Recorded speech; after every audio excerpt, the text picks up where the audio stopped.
bridesmaids, happy Friday. This week I got a lot of questions on Instagram about wedding parties and bridesmaid responsibilities specifically. Seem to be a lot of brides out there who are just not feeling the love from their wedding party or have a sense of frustration about what their wedding party is doing or not doing. And that is one of the things that breaks my heart the most when it comes to wedding planning. This should be your favorite time, and you should really feel close and really connected to your wedding party, which I know is not always the case. So I wanted to answer a couple of questions live that we've been getting that hopefully will help the rest of you in the tribe. And I think my biggest goal and dream for the Girl Boss Bride Tribe Facebook group is that you all start to support and help each other through your own wedding planning parties. I'm, of course, in here every week, but I want you all to be the amazing support system that maybe not everyone is feeling from the rest of their wedding party. So let's get to the questions. Okay, question one came from Amy. She asked, what should my bridesmaids realistically be doing?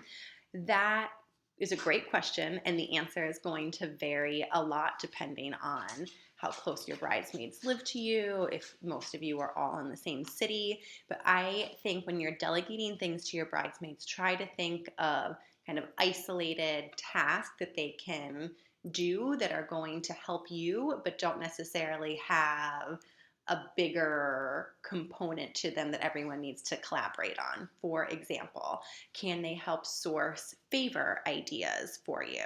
We love to do local edible favors. That's something that someone could Google, give you a few options.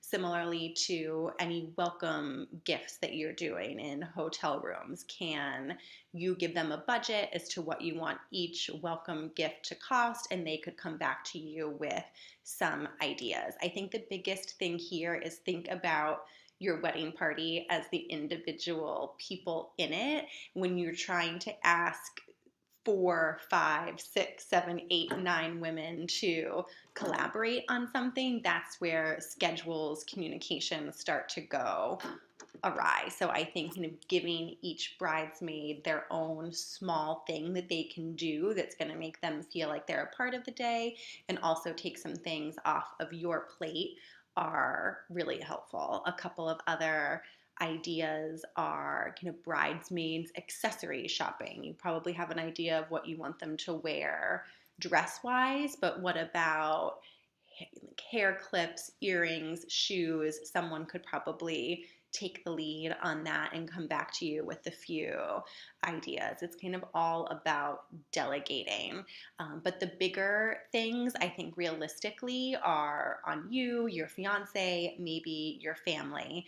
I think when it comes to things like your bachelorette party, which seems to be a hot topic, I think you need to be realistic about how one person is able to plan that whole thing. Maybe you have a super organized, travel-oriented gal in your group. I know we have one in my girlfriends group, and we would literally never go anywhere if it weren't for this person, but she is so organized and loves doing it, and we all just kind of follow her lead whenever we're going anywhere.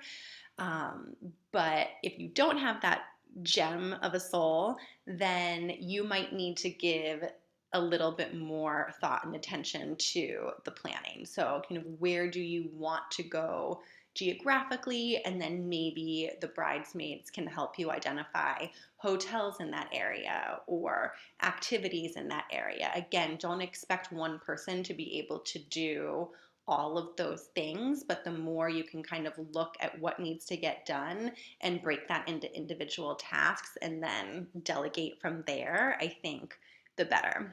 So Amy, I hope that helps answer your question. Next is from Irene. She says, how can I make it fun for my bridesmaids? I love this because this is exactly getting at the heart and soul of what everyone should be doing while they're engaged, is having fun with their tribe. I think the biggest thing here is making it easy for everyone, which is a little counterintuitive, but this is you that's getting married, and I think we all need to kind of give everyone else a little bit of a benefit of the doubt in terms of what they have on their plate with their life, their career, their own time commitments. So I think just being really clear about what you have planned that you want them to be there for in person. Is that going gown shopping with you? Is that going bridesmaid shopping? Is it stuffing invitations, which I think is something that can easily be turned into a fun wine and cheese, Real Housewives marathon type of girls' night in while you're getting those invitations ready. I think just being a little bit forward thinking about where you want them to be when sharing that information, and then if it is some type of DIY project or stuffing invitations, you facilitating that, hosting it at your place, getting the wine, getting the cheese. Yes, I know you want to, feel very special during this process, and I trust you that you will, but I think that the easier you make it for other people, then the more you're going to feel that kind of effort reciprocated would be my biggest piece of advice. And then question 3 from Janet: how can I protect myself from getting hurt by my bridesmaids? That makes me sad. I would like to hope that it is not in any of your bridesmaids' intention to intentionally hurt you. I think this is a bigger life approach question. I think that we as women, I know I tend to take things very personally, but I think that you just kind of need to reframe how you think about someone's reaction and just assume that they might have something going on in their life or their career that's making it difficult for them to be present for you the way that you're hoping. So I think just setting your expectations that everyone is doing the absolute best that they can, and being really clear about the couple of things that are really important to you.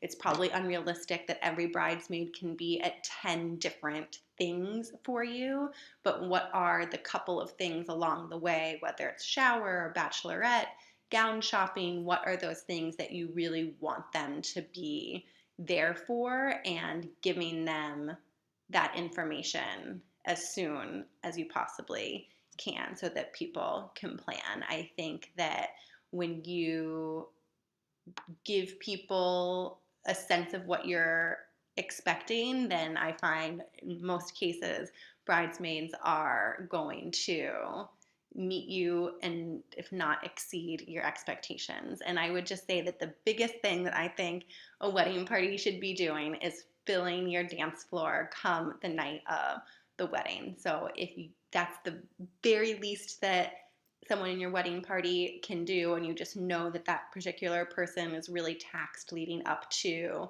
the wedding day, then tell them that's their job, is that if the dance floor looks empty or there seems to be a period of low energy out there, that they are going to be the first ones to be on the dance floor and get everyone going, and that will be gift unto itself. So I hope that helps, and again, feel free to lean on this tribe and support you if you are having any issues or feeling lonely in the wedding planning process, because that is not fun and that is not what we want to see for all of our girl boss brides out there. Have a great weekend.